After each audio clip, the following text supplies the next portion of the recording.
नमस्कार दोस्तों, आइए जानते हैं आज मध्य प्रदेश की बड़ी खबरें। आज की पहली खबर है कि आ गए प्रमोशन के नए नियम। एमपी सहित भोपाल शहर में पिछले 10 सालों से कर्मचारियों की पदोन्नति पर लगी रोक हटाने के लिए सरकार ने तैयारी शुरू कर दी है। नए नियम बनाए गए हैं, लेकिन पिछले 10 सालों में हजारों कर्मचारी पात्र होने के बाद भी बिना पदोन्नति के रिटायर हो गए हैं। एमपी में जी रामजी स्कीम लागू। एमपी में 1 जुलाई से वीबीजी रामजी स्कीम लागू हो गई है। इसका मकसद ग्रामीण परिवारों को रोजगार की गारंटी देने के साथ गांवों में स्थायी विकास कार्य कराना है। योजना में कई नई व्यवस्थाएं शामिल की गई हैं। योजना में आवेदन के 15 दिन के भीतर रोजगार देना अनिवार्य होगा। ऐसा नहीं होने पर पात्र व्यक्ति को बेरोजगारी भत्ता मिलेगा। 15 दिन में मजदूरी का भुगतान नहीं होने पर 16वें दिन से हर दिन की देरी पर 0.05% प्रतिदिन की दर से कंपनसेशन मिलेगा। एमपी राजस्थान के 12 जिलों तक पहुंचे चीते कूनो। नेशनल पार्क के चीते अब भारतीय माहौल में पूरी तरह ढल चुके हैं। केंद्रीय पर्यावरण, वन एवं जलवायु परिवर्तन मंत्रालय की प्रोजेक्ट चीता प्रोग्रेस रिपोर्ट सितंबर 2024 से दिसंबर 2025 के अनुसार खुले जंगल में चीतों के कुल शिकार में अब 50% हिस्सेदारी पालतू पशुओं की हो चुकी है। निजी स्कूलों की मनमानी पर प्रशासन सख्त। उमरिया जिले में निजी स्कूलों की मनमानी एक बार फिर सामने आई है। जिला शिक्षा केंद्र द्वारा किताबों, गणवेश, फीस और आरटीई के तहत प्रवेश से संबंधित जानकारी मांगे जाने के बावजूद अधिकांश निजी स्कूलों ने निर्धारित समय में जानकारी उपलब्ध नहीं कराई। अब प्रशासन ने ऐसे स्कूलों के खिलाफ कार्रवाई की तैयारी शुरू कर दी है। महाकाल मंदिर को दान में मिले सोना चांदी और आभूषणों का हो सत्यापन। उज्जैन के श्री महाकालेश्वर मंदिर के कोषागार में वर्षों से दान के रूप में जमा सोना, चांदी, आभूषण और अन्य बहुमूल्य सामग्री के सत्यापन के लिए महापौर मुकेश टटवाल ने मांग उठाई है। उन्होंने मंदिर प्रबंध समिति के अध्यक्ष एवं कलेक्टर रोशन कुमार सिंह को पत्र लिख मंदिर को दान में प्राप्त बहुमूल्य सामग्री का भौतिक सत्यापन, सूचीकरण और अद्यतन रिकॉर्ड तैयार कराने की कार्रवाई जल्द शुरू करने का आग्रह किया है। भोपाल में 15 जुलाई से 10 रूट पर दौड़ेंगी 20 ई बसें। मंडीदीप भोपाल में आगामी 15 जुलाई से 10 प्रमुख रूटों पर 20 इलेक्ट्रिक बसों का संचालन शुरू होगा। ये सभी बसें 4 जुलाई तक भोपाल आ जाएंगी। आधुनिक और पर्यावरण अनुकूल इन बसों में यात्री 1.5 किलोमीटर का सफर सिर्फ 2 रुपए में कर सकेंगे। अवैध रेत परिवहन पर 3 दिन में 16 वाहन जब्त। सीधी में अवैध रेत उत्खनन और परिवहन के खिलाफ जिला प्रशासन ने सख्त कार्रवाई शुरू कर दी है। कलेक्टर एवं जिला दंडाधिकारी विकास मिश्रा के निर्देश पर जिले भर में विशेष जांच पखवाड़ा अभियान चलाया जा रहा है। इसी अभियान के तहत खनिज विभाग और पुलिस की संयुक्त टीम ने पिछले 3 दिनों में 16 वाहनों को जब्त किया है। ऑटो और ई रिक्शा को मिलेगी यूनिक आईडी सिंहस्थ। 2028 को लेकर यातायात व्यवस्थाओं को दुरुस्त करने की कवायद तेज हो गई है। इसी क्रम में उज्जैन यातायात पुलिस ने शहर में संचालित ऑटो और ई रिक्शा के लिए यूनिक आईडी प्रणाली लागू करने का निर्णय लिया है। नई व्यवस्था के तहत सभी ऑटो और ई रिक्शा निर्धारित यूनिक आईडी के आधार पर 2 पालियों में संचालित किए जाएंगे। एमपी विधानसभा सचिवालय में 13 अधिकारियों को प्रमोशन। सामान्य प्रशासन विभाग द्वारा पदोन्नति में आरक्षण को लेकर जारी किए गए पत्र के बाद प्रदेश में शासकीय अधिकारियों व कर्मचारियों की पदोन्नति शुरू हुई है। मध्य प्रदेश विधानसभा सचिवालय ने बुधवार को आदेश जारी कर रविंद्रनाथ दुबे सहित अन्य अधिकारियों को सशर्त पदोन्नत किया है। ई चालान भी नहीं भरा तो वसूली करने के लिए घर तक पहुंचेगी टीम उज्जैन। शहर में यातायात नियम तोड़कर ई चालान की राशि जमा नहीं करने वाले वाहन चालकों से अब निजी एजेंसी जुर्माना वसूलेगी। बकाया राशि नहीं चुकाने वालों के घर तक एजेंसी के कर्मचारी पहुंचेंगे और उन्हें चालान जमा कराने के लिए संपर्क करेंगे। उज्जैन स्मार्ट सिटी लिमिटेड यूएससीएल ने लंबित और नए ई चालानों की वसूली बढ़ाने के लिए एजेंसी नियुक्त करने की प्रक्रिया शुरू कर दी है और इसके लिए ई टेंडर जारी कर दिया गया है। एमपी में कंबाइंड लैंड यूज का नया दौर। अब घरों में भी खुलेंगे कारोबार। मध्य प्रदेश सरकार अब हर तरह के लैंड यूज में उसके सभी प्रकार का इस्तेमाल और गतिविधियों की राह खोलने जा रही है। सिर्फ भूमि उपयोग के अनुसार तय गतिविधियां ही प्रतिबंधित रहेंगी। भूमि और भवनों का मिश्रित उपयोग की अनुमति होगी, चाहे वो हॉरिजॉन्टल हो या वर्टिकल हो। इससे अब प्रतिबंधित को छोड़कर आवासीय क्षेत्र में कमर्शियल और औद्योगिक गतिविधियां भी चल सकेंगी। शराब की 20 बड़ी दुकानों के ठेके निरस्त। मध्य प्रदेश के छतरपुर जिले में आबकारी विभाग ने बड़े शराब ठेकेदारों के खिलाफ कड़ी कार्रवाई करते हुए जिले के 20 बड़ी शराब दुकानों के ठेके निरस्त कर दिए हैं। जिले के सबसे महत्वपूर्ण और व्यावसायिक रूप से लाभकारी छतरपुर, खजुराहो और हरपालपुर समूहों के शराब ठेकेदारों द्वारा निर्धारित लाइसेंस ड्यूटी जमा नहीं करने पर विभाग ने सख्त कार्रवाई की है। इस कार्रवाई से शराब ठेकेदारों में हड़कंप मच गया है और साथ ही सरकार को लगने वाले करोड़ों रुपए के राजस्व घाटे पर भी सवाल खड़े हुए हैं।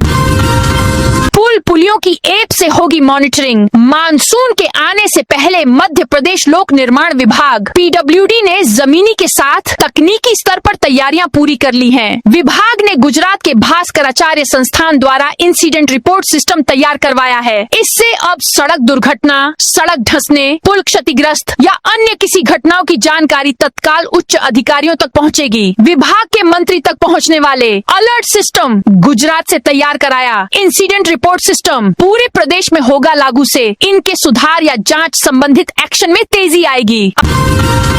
अगस्त में शुरू होगा 50 करोड़ की लागत से बना फ्लाईओवर। MP के इंदौर शहर के सबसे व्यस्त ट्रैफिक जंक्शनों में शामिल बाईपास MR10 चौराहे पर बन रहा फ्लाईओवर अब अंतिम चरण में पहुंच गया है। करीब 50 करोड़ रुपए की लागत से तैयार हो रही इस परियोजना को लेकर राष्ट्रीय राजमार्ग प्राधिकरण NHAI ने निर्माण एजेंसी को अगले 2 महीने में काम पूरा करने के निर्देश दिए हैं। हालांकि मौके की स्थिति को देखते हुए कनेक्टिविटी, अप्रोच रोड और फिनिशिंग के बचे कार्यों के कारण समय सीमा आगे बढ़ने की आशंका भी बनी हुई है। यदि सब कुछ तय योजना के अनुसार रहा तो अगस्त में फ्लाईओवर पर वाहनों की आवाजाही शुरू हो सकती है।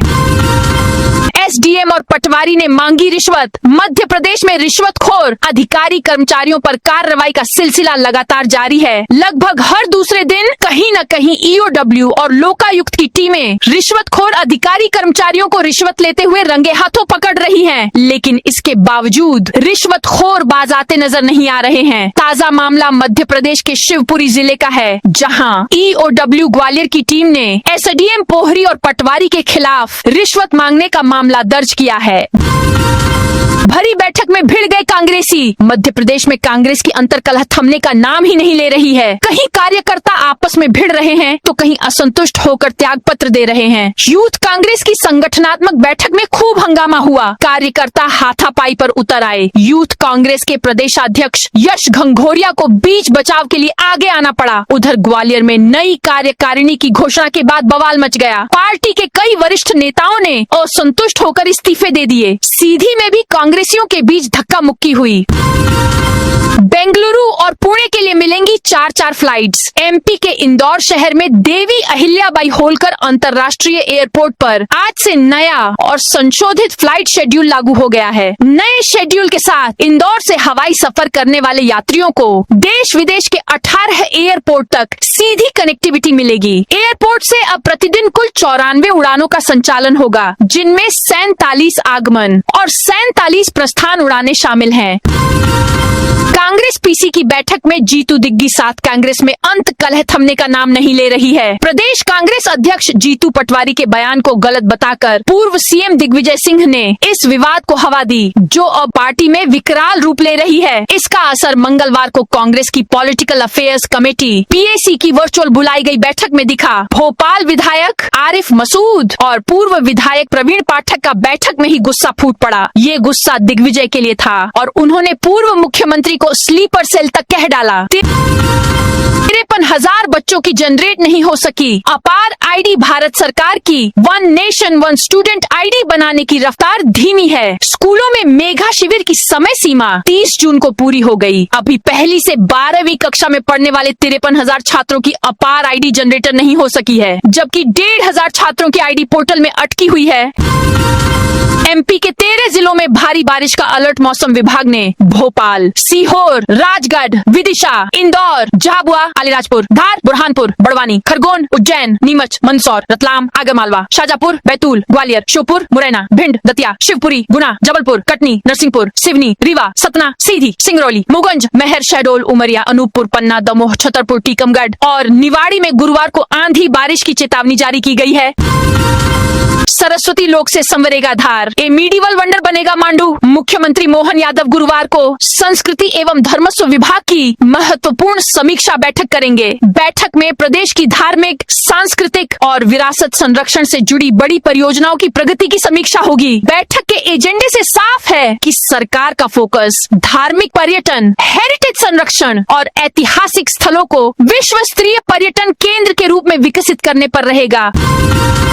बैतूल बनेगा देश का ग्रीन मॉडल। बैतूल में विकास और पर्यावरण संरक्षण को लेकर 100 करोड़ रुपए का लैंडस्केप प्रोजेक्ट तैयार हो रहा है। इस परियोजना में पहली बार जंगल, वन्य जीव, जल, जैव विविधता और वन अधिकार पाने वाले हजारों परिवारों को एक ही विकास मॉडल में शामिल किया जाएगा। यदि यह प्रयोग सफल रहा तो इसे देश भर के लिए मॉडल बनाया जा सकता है।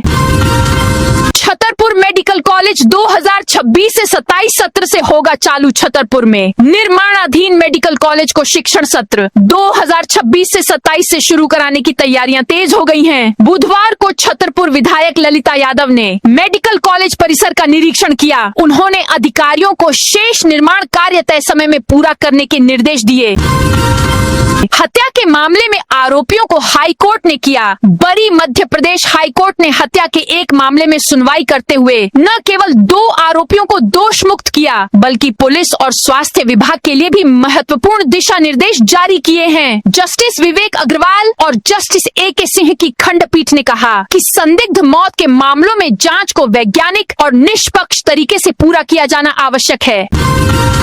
मैहर सतना में ANMOL पोर्टल पर गलत डेटा एंट्री पड़ी भारी। मैहर और सतना जिले में ANMOL पोर्टल पर हितग्राहियों की जानकारी दर्ज करने में लापरवाही बरतने पर 25 स्वास्थ्य कर्मियों को कारण बताओ नोटिस जारी किया गया है। सतना और मैहर के मुख्य चिकित्सा एवं स्वास्थ्य अधिकारी CMHO ने त्रुटिपूर्ण डेटा प्रविष्टि को गंभीरता से लिया है। इनमें 24 ANM और एक सामुदायिक स्वास्थ्य अधिकारी CHO शामिल हैं। संतोषजनक जवाब न मिलने पर उनकी एक वेतन वृद्धि रोकने की कार्रवाई की जाएगी। मंत्री विजय वर्गीय बोले, इस बार 21 लाख पेड़ लगाएंगे। मंत्री कैलाश विजयवर्गीय ने मीडिया से चर्चा करते हुए कहा कि कैसे हम 21 लाख पेड़ लगा सकते हैं। ये मार्गदर्शन लेने आया था। नगर निगम और सभी शासकीय ऑफिसों से भी सहयोग लेंगे। साथ में NGO के साथ भी चर्चा की है। बाकी सामाजिक संगठन समाज के साथ बैठेंगे। इस बार 21 लाख पेड़ लगाएंगे और सभी पेड़ जिंदा रहे, इसकी हम कोशिश करेंगे। स्वास्थ्य विभाग ने 63 कर्मचारियों को थमाए नोटिस। सतना जिले में मातृ एवं शिशु स्वास्थ्य सेवाओं में लापरवाही और अनमोल पोर्टल पर गलत जानकारी दर्ज करने के मामले में स्वास्थ्य विभाग ने सख्त कार्रवाई की है। CM हेल्पलाइन में बढ़ती शिकायतों और लंबित मामलों की समीक्षा के बाद 63 स्वास्थ्य कर्मियों को नोटिस जारी कर स्पष्टीकरण मांगा गया है। भोपाल से नोएडा की सीधी फ्लाइट शुरू। राजधानी भोपाल से नोएडा के लिए बुधवार से सीधी हवाई सेवा शुरू हो गई। इंडिगो की पहली फ्लाइट के भोपाल पहुंचने पर एयरपोर्ट पर पारंपरिक वाटर कैनन सलामी देकर स्वागत किया गया। पहले दिन नोएडा से 41 यात्री भोपाल पहुंचे, जबकि भोपाल से 12 यात्रियों ने इस नई उड़ान से यात्रा की। शुरुआती दिनों में यात्री संख्या कम रही, लेकिन एयरलाइन और एयरपोर्ट प्रबंधन को आने वाले समय में इसमें बढ़ोतरी की उम्मीद है। यूपी की रॉयल्टी पर MP में अवैध रेत परिवहन। गुना जिले में अवैध खनन और परिवहन के खिलाफ खनिज विभाग ने बड़ी कार्रवाई की है। विभाग की टीम ने चेकिंग के दौरान यूपी की रॉयल्टी पर MP में रेत ला रहे 2 ट्रकों को पकड़ा है। इसके अलावा बिना वैध रॉयल्टी के गिट्टी ले जा रही 2 ट्रैक्टर ट्रॉलियों को भी जब्त किया गया है। 50,000 रिश्वत लेने वाला हेड कांस्टेबल सस्पेंड। रतलाम के हेड कांस्टेबल तपेश गोसाई को राजस्थान के भीलवाड़ा में 50,000 रुपए की रिश्वत लेने के मामले में एसपी अमित कुमार ने बुधवार शाम सस्पेंड कर दिया है। धोखाधड़ी के आरोपी लियाकत का पुलिस रिमांड खत्म होने पर जेल भेज दिया है। कानून व्यवस्था सख्त करने भिंड एसपी ने बदले 4 टीआई। भिंड पुलिस अधीक्षक सूरज कुमार वर्मा ने जिले की कानून व्यवस्था को और अधिक मजबूत बनाने के लिए पुलिस महकमे में प्रशासनिक फेरबदल किया है। एसपी ने तत्काल प्रभाव से 4 निरीक्षकों टीआई के कार्यक्षेत्र में बदलाव करते हुए उनके तबादला आदेश जारी किए हैं। नई पदस्थापना वाले अधिकारियों ने अपना नया कार्यभार संभालना शुरू कर दिया है। कटनी सीएमएचओ को कारण बताओ नोटिस। कटनी जिला प्रशासन ने सीएम हेल्पलाइन की शिकायतों के समयबद्ध और गुणवत्तापूर्ण निराकरण को लेकर सख्त रुख अपनाया है। कलेक्टर आशीष तिवारी ने शिकायतों के निराकरण में गंभीर लापरवाही पाए जाने पर मुख्य चिकित्सा एवं स्वास्थ्य अधिकारी सीएमएचओ राज सिंह ठाकुर को बुधवार देर शाम कारण बताओ नोटिस जारी किया है। उन्हें 7 दिन के भीतर स्पष्टीकरण प्रस्तुत करने के निर्देश दिए गए हैं। जीआरपी का ऑपरेशन हमदर्द शुरू। एमपी जीआरपी ने रेलवे स्टेशनों पर रहने वाले बेसहारा और बेघर लोगों के लिए ऑपरेशन हमदर्द शुरू कर दिया। अभियान के पहले ही दिन प्रदेश भर की जीआरपी इकाइयों ने करीब 150 लोगों का डिजिटल डोजियर तैयार किया। इसमें पहचान, मोबाइल फोटो, आधार नंबर, मोबाइल नंबर समेत 20 बिंदुओं की जानकारी दर्ज की गई। खनिज इंस्पेक्टर की रिपोर्ट पर सवाल। राताताल के रोजीवे गांव में 15 एकड़ निजी जमीन पर 2 महीने पहले दी गई समतलीकरण की अनुमति अब सवालों के घेरे में है। तत्कालीन खनिज इंस्पेक्टर पूजावान खेड़े की रिपोर्ट के आधार पर जिला खनिज अधिकारी मेहताब सिंह रावत ने किसान हरिचरण को जमीन समतलीकरण की अनुमति जारी की थी। ग्वालियर के 56 कॉलेजों पर जुलाई में सुनवाई। नर्सिंग घोटाले की सीबीआई जांच के कारण लंबे समय से अटका GNM general nursing and midwifery प्रथम वर्ष का परीक्षा परिणाम आखिरकार जारी कर दिया गया। Madhya Pradesh nurses registration council एमपीएनआरसी ने सत्र 2022 से 23 की मुख्य परीक्षा का परिणाम घोषित किया है। यह परीक्षा 29 अप्रैल से 3 मई 2025 के बीच हुई थी, लेकिन कानूनी विवाद के कारण परिणाम 1 वर्ष से अधिक समय तक लंबित रहा। छात्र काउंसिल की वेबसाइट पर परिणाम देख सकते हैं। 3 जुलाई को इंदौर आएंगे सीएम। एमपी के विकास में इंदौर की महत्वपूर्ण भूमिका रही है। केंद्र और राज्य की डबल इंजन सरकार के समन्वित प्रयासों से आज इंदौर विकास, आधारभूत संरचना, निवेश, रोजगार और जन कल्याण के क्षेत्र में निरंतर प्रगति कर रहा है। इंदौर के विकास और भविष्य की संभावनाओं को विषय पर आयोजित विशेष संवाद कार्यक्रम मध्य प्रदेश की उम्मीदों का शहर इंदौर में प्रदेश के मुखिया सीएम मोहन यादव का शामिल होना प्रस्तावित है। एमपी के 1500 संकुल प्राचार्यों पर सस्पेंशन की तलवार। मध्य प्रदेश में ई अटेंडेंस को लेकर स्कूल शिक्षा विभाग ने सख्ती और बढ़ा दी है। अब 90% से कम ई अटेंडेंस वाले शिक्षकों का वेतन भुगतान कराने वाले संकुल प्राचार्यों पर निलंबन की कार्रवाई होगी। लोक शिक्षण आयुक्त ने स्पष्ट किया है कि ऐसे प्राचार्यों के खिलाफ तत्काल कार्रवाई की जाए। यदि कार्रवाई नहीं हुई तो संबंधित जिला शिक्षा अधिकारी, डीईओ और संभागीय संयुक्त संचालक के खिलाफ भी अनुशासनात्मक कार्रवाई की जाएगी। मोक्षदायिनी शिप्रा के रामघाट स्थित आरती स्थल से ध्वनि विस्तारक यंत्र निकाल ले गया प्रशासन। मोक्षदायिनी शिप्रा के रामघाट के समीप आरती स्थल से ध्वनि विस्तारक यंत्रों को निकाल दिया गया है। मामले में तीर्थ पुरोहित का कहना है कि प्रशासन घाट पर कानून व व्यवस्था बनाने की बजाय धार्मिक कार्य में व्यवधान उत्पन्न कर रहा है। इस संबंध में गुरुवार शाम तीर्थ पुरोहित बैठक कर आगे की रणनीति पर विचार करेंगे। 4 दिन पहले रामघाट के समीप शिप्रा आरती स्थल पर 2 पंडित व दीपक बेचने वाली महिलाओं के बीच विवाद हुआ था। मामले में पुलिस ने प्रकरण भी दर्ज कर लिया था, लेकिन इंटरनेट माध्यमों पर विवाद व मारपीट का वीडियो बहु प्रसारित होने के बाद मामला मीडिया की सुर्खी बन गया। जबलपुर के इंजीनियरिंग काइनलेज के अतिथि शिक्षक पर 2 साल का प्रतिबंध। शासकीय इंजीनियरिंग कॉलेज के एक अतिथि शिक्षक द्वारा उत्तर पुस्तिकाओं का मूल्यांकन किए बिना मनमाने ढंग से अंक देने का मामला सामने आया है। पुनर्मूल्यांकन के दौरान यह गड़बड़ी उजागर होने पर राजीव गांधी प्रौद्योगिकी विश्वविद्यालय आरजीपीवी ने संबंधित शिक्षक पर 2 वर्ष तक मूल्यांकन कार्य करने पर प्रतिबंध लगा दिया है। इंदौर में एयरपोर्ट जैसी सुविधा वाले ISBT के लिए खर्च किए 123 करोड़ रुपए। प्रदेश की आर्थिक राजधानी इंदौर में परिवहन सुविधा के लिए 123 करोड़ रुपए की लागत से कॉमेडी में अंतर्राज्यीय बस टर्मिनल ISBT बनाया गया। करीब 1.5 साल पहले तैयार हुए ISBT का लंबे समय तक एजेंसी नहीं मिलने के कारण संचालन अटका रहा। अब एजेंसी तय हुए भी करीब 1 माह से अधिक समय बीते चुका है, लेकिन एयरपोर्ट जैसी सुविधाओं वाला ISBT अभी भी संचालन की राह देख रहा है। बस ऑपरेटरों के साथ यहाँ से बस संचालन को लेकर अब तक आम सहमति नहीं बन सकी है। हालांकि 2 बार इसको लेकर बैठक हो चुकी है। प्रदेश में शिक्षकों के 40% पद खाली। प्रदेश की शिक्षा व्यवस्था को लेकर हाई कोर्ट में जनहित याचिका प्रस्तुत हुई है। कहा है कि प्रदेश के विद्यार्थियों को मूलभूत और बुनियादी सुविधाएं भी नहीं मिल पा रही हैं। हालत यह है कि शिक्षकों के हजारों पद खाली हैं। हजारों स्कूलों में पीने के पानी और बिजली की व्यवस्था नहीं है। न्यायमूर्ति सुबोध अभ्यंकर और न्यायमूर्ति आलोक अवस्थी की युगल पीठ ने याचिका की सुनवाई करते हुए केंद्र और राज्य शासन से जवाब मांगा है। मध्य प्रदेश में UCC कानून से बाहर रह सकते हैं मतांतरित आदिवासी। मध्य प्रदेश में समान नागरिक संहिता UCC विधेयक 20 जुलाई से प्रारंभ हो रहे विधानसभा के मानसून सत्र में प्रस्तुत किया जाएगा। इसमें आदिवासियों के साथ साथ मतांतरित आदिवासी भी कानून के दायरे से बाहर रखे जा सकते हैं। इस विषय को लेकर सुप्रीम कोर्ट की पूर्व न्यायाधीश रंजना प्रकाश देसाई वाली समिति को जन परामर्श में बड़ी संख्या में सुझाव मिले हैं। अधिकतर का पक्ष है कि जब आदिवासी मतांतरित हो गया तो फिर उसे आदिवासियों को मिलने वाले अधिकार व सुविधा से वंचित रखा जाना चाहिए। सैद्धांतिक तौर पर सभी इससे सहमत भी हैं, लेकिन समिति कानूनी प्राविधान देख रही है। विधायक संजय पाठक की कंपनी पर बड़ा एक्शन। कलेक्टर ऑफ स्टाम्प ने विजय राघवगढ़ विधायक संजय सत्येंद्र पाठक की पारिवारिक कंपनी यश लॉजिस्टिक्स प्राइवेट लिमिटेड और 5 भूस्वामियों से करोड़ों रुपए की स्टाम्प ड्यूटी और पंजीयन शुल्क वसूलने के आदेश दिए हैं। कोर्ट ने यह फैसला जमीनों की रजिस्ट्री के दौरान उनकी वास्तविक स्थिति छिपाकर राजस्व को नुकसान पहुंचाने के मामले में सुनाया है। इसके तहत पेनल्टी और 1% मासिक ब्याज के साथ वसूली की जाएगी। कलेक्टर ऑफ स्टाम्प के पीठासीन अधिकारी पंकज कोरी ने मंगलवार को आदेश पारित किया। तो दोस्तों, यह थी आज मध्य प्रदेश की बड़ी खबरें। आप इस वीडियो को कौन से जिले से देख रहे हैं, उस जिले का नाम जरूर बताइए।